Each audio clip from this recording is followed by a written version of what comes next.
Hello friends, welcome back to my YouTube channel. साथियों, आज के करंट अफेयर में आप सभी का स्वागत है। आइए आज का करंट अफेयर करते हैं स्टार्ट। तो आज का जो 21 जून का करंट अफेयर का क्वेश्चन है वो उसमें पहला क्वेश्चन लिया है मैंने, सोमालिया के नए प्रधानमंत्री कौन बने हैं। तो सोमालिया के जो नए प्रधानमंत्री बने हैं वो साथियों बने हैं हमज़ा अब्दी बरे।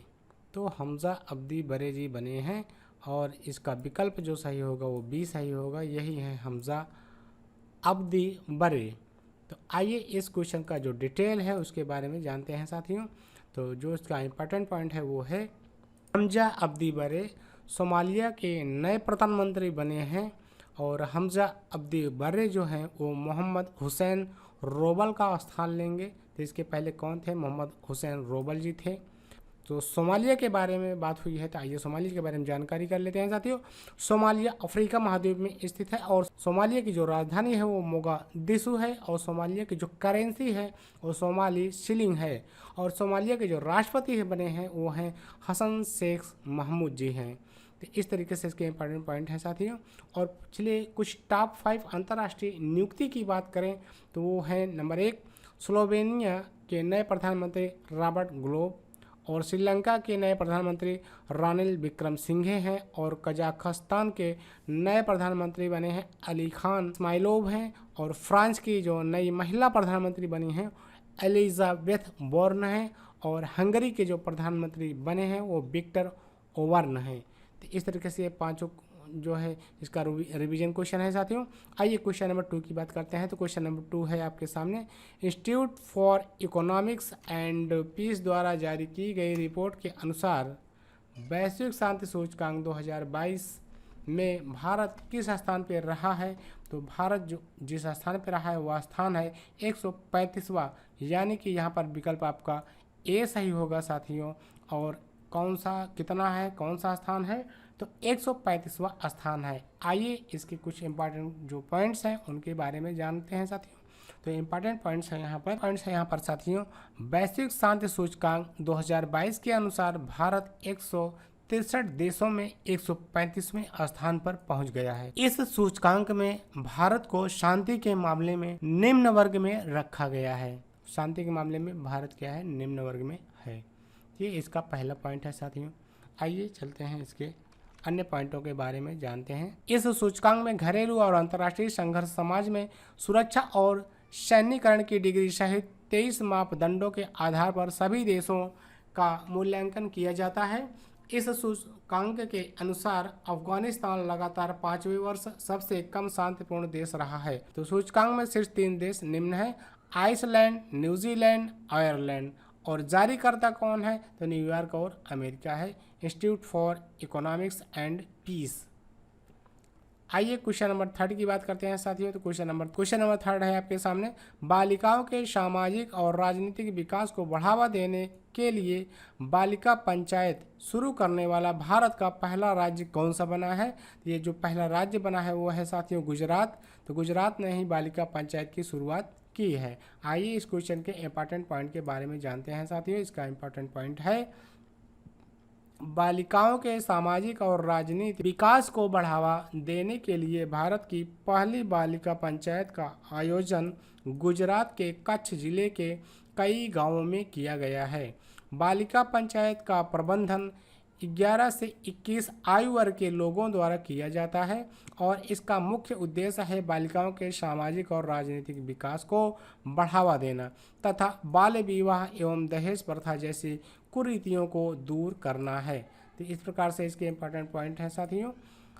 और अगर पिछले टॉप 5 गुजरात राज्य से जुड़े प्रश्नों का रिवीजन किया जाए, भारत के पहले सामुदायिक रेडियो स्टेशन दूधवाणी का उद्घाटन किस राज्य में किया गया है? तो गुजरात में किया गया है।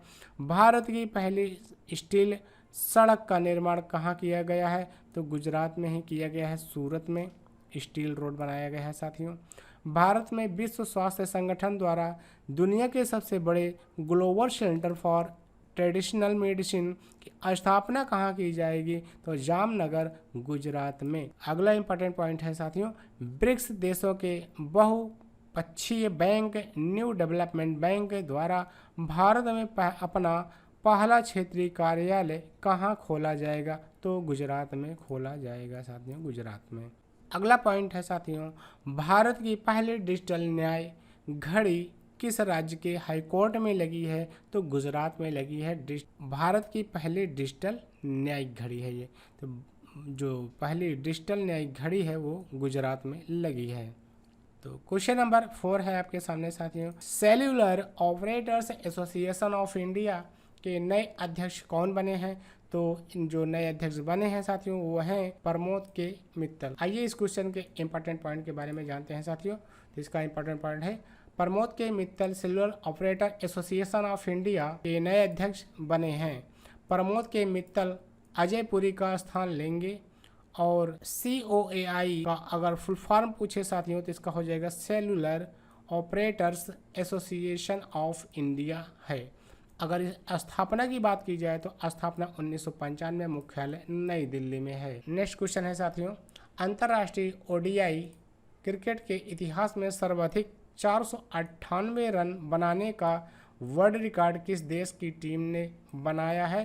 तो ये जो टीम है वो है इंग्लैंड साथियों। यहाँ पर विकल्प आपका सी सही हो जाएगा, इंग्लैंड। आइए इस क्वेश्चन के इंपॉर्टेंट पॉइंट के बारे में जानते हैं। इंग्लैंड की क्रिकेट टीम ने एम्स टेलविन के VRA क्रिकेट ग्राउंड में नीदरलैंड के खिलाफ खेले जा रहे पहले वनडे मैच में सर्वाधिक 498 रन बनाने का वर्ल्ड रिकॉर्ड बनाया है।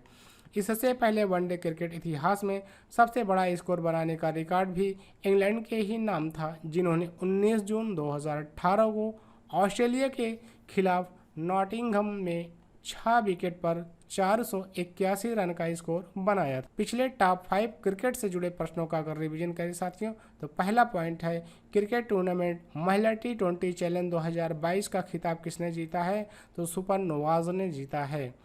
और दूसरे पॉइंट की बात करें तो क्रिकेट टूर्नामेंट टाटा IPL 2022 का खिताब किस टीम ने जीता है? तो गुजरात टाइटंस ने जीता है। अगला पॉइंट है साथियों, पॉइंट नंबर 3, विजडन क्रिकेट अल्मनैक ने भारत के किन 2 खिलाड़ियों को वर्ष 2022 के लिए 5 सर्वश्रेष्ठ क्रिकेटरों में शामिल किया है? तो रोहित शर्मा और जसप्रीत बुमराह को शामिल किया गया है। पॉइंट 4 है साथियों, ICC पुरुष T20 विश्व कप 2024 की मेज़बानी कौन सा देश करेगा?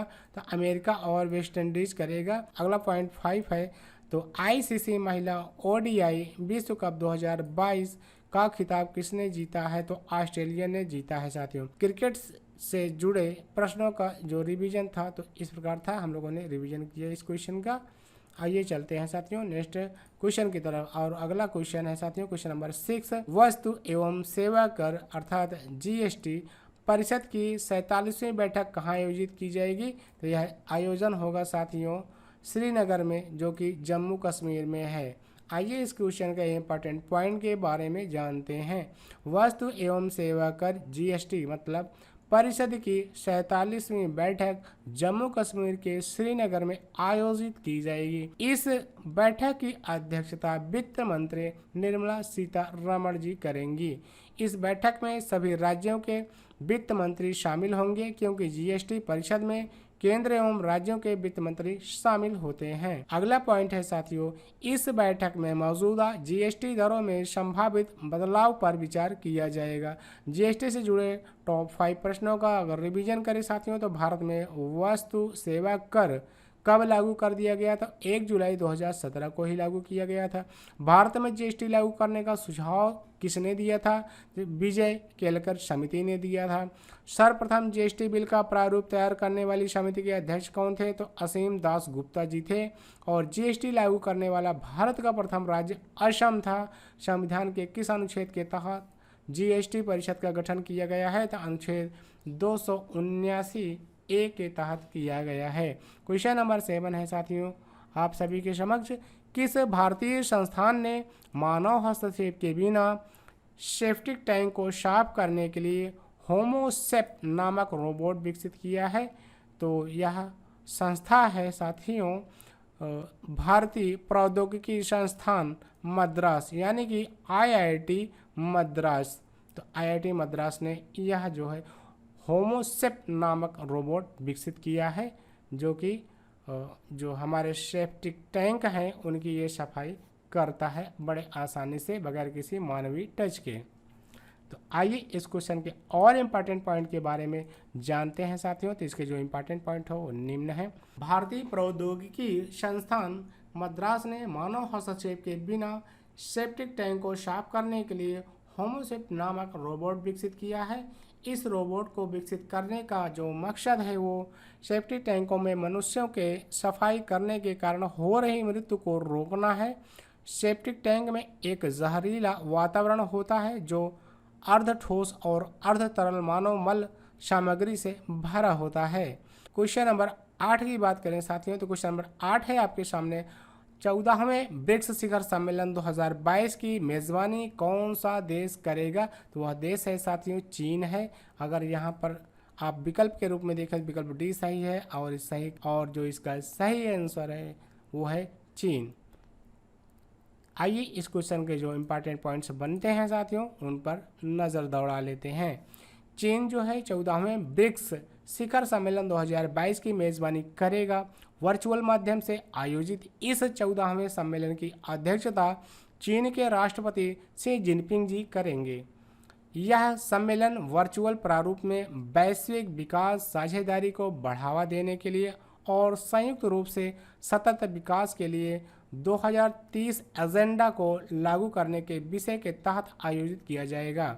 अगर इसकी थीम की बात करें तो थीम है साथियों foster high quality BRICS partnership usher in a new era for global development. BRICS क्या है आइए उसकी भी चर्चा कर लेते हैं साथियों। तो ब्रिक्स जो है वो 5 देशों का समूह है। ब्रिक्स में जो 5 देश हैं उन्हीं का जो कैपिटल लेटर है वो लिया गया है साथियों। यहाँ पर BRIC उसी से बना है। पहले इसे ब्रिक के नाम से जाना जाता था, लेकिन 2010 में दक्षिण अफ्रीका के शामिल होने पर ब्रिक्स नाम में बदल गया। अगर स्थापना की बात करें तो ब्रिक्स की जो स्थापना हुई थी वो 2006 में हुई थी। मुख्यालय इसका शंघाई है जो कि चीन में है। और ब्रिक्स के सदस्य देश कौन कौन से हैं और या इसका फुल फॉर्म पूछे तो ये हो जाएगा साथियों ब्राज़ील, B से ब्राज़ील, R से रूस, I से इंडिया मतलब भारत और C से चीन और S से क्या हो जाएगा साथियों दक्षिण अफ्रीका, साउथ अफ्रीका। इस प्रकार से ब्रिक्स का ये शामिल होने वाले देश हैं या फिर कह लीजिए कि ये इसका फुल फॉर्म है। ब्रिक्स का पहला सम्मेलन कब हुआ था? तो जून 2009 में हुआ था। रूस के एकातेरिन वर्ग में हुआ था। आइए नेक्स्ट क्वेश्चन की तरफ चलते हैं। क्वेश्चन नंबर 9 है साथियों sky tracks world airport awards 2000 Bharat और दक्षिण एशिया में सर्वश्रेष्ठ क्षेत्रीय हवाई अड्डे का खिताब किसने जीता है? तो यह खिताब जीता है साथियों केम्पेगौड़ा अंतर्राष्ट्रीय हवाई अड्डा बेंगलुरु ने जीता है। अगर विकल्प की बात करें साथियों तो यहाँ पे विकल्प आपका B सही हो जाएगा। केम्पेगौड़ा अंतर्राष्ट्रीय हवाई अड्डा जो कि कहाँ पर है बेंगलुरु में है। आइए इस क्वेश्चन के इंपॉर्टेंट पॉइंट के बारे में जानते हैं साथियों।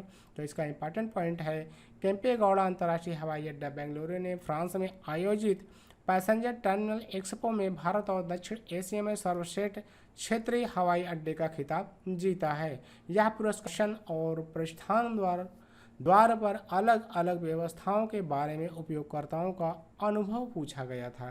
क्वेश्चन नंबर 10 की बात करें साथियों तो क्वेश्चन नंबर 10 है किस देश ने अपना तीसरा सबसे उन्नत और पहला पूरी तरह से स्वदेशी निर्मित नौसैनिक पोत फुजियान लॉन्च किया है? तो यह लॉन्च किया है साथियों चीन ने। यह चीन का फुजियान जो है वो अपने ही देश का बनाया गया मतलब कि स्वदेशी निर्मित नौसैनिक पोत है। कौन है? फुजियान है। किस देश का है? तो चीन का है। आइए इस क्वेश्चन के इंपॉर्टेंट पॉइंट के बारे में बात कर लेते हैं। तो चीन ने अपने तीसरा सबसे उन्नत और पहला पूरी तरह से स्वदेशी निर्मित नौसैनिक पोत फुजियान लॉन्च किया है। इस पोत का निर्माण China state ship building corporation limited company ने किया है। इसका वजन 80,000 टन से अधिक है और यह विद्युत चुंबकीय गुलेल और गिरफ्तार करने वाले उपकरणों से लैस है।